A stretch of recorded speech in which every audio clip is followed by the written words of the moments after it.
وہ کہنے لگے کہ ہم بتوں کو پوجتے ہیں اور ان کی پوجا پر قائم ہیں۔ ابراہیم نے کہا کہ جب تم ان کو پکارتے ہو تو کیا یہ تمہاری آواز سنتے ہیں یا تمہیں کچھ فائدہ دے سکتے یا نقصان پہنچا سکتے ہیں؟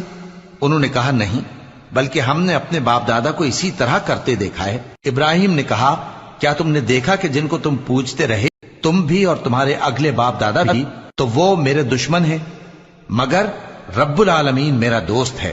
جس نے مجھے پیدا کیا ہے سو وہی مجھے رستہ دکھاتا ہے، اور وہ جو مجھے کھلاتا اور پلاتا ہے، اور جب میں بیمار پڑتا ہوں تو مجھے شفا بخشتا ہے۔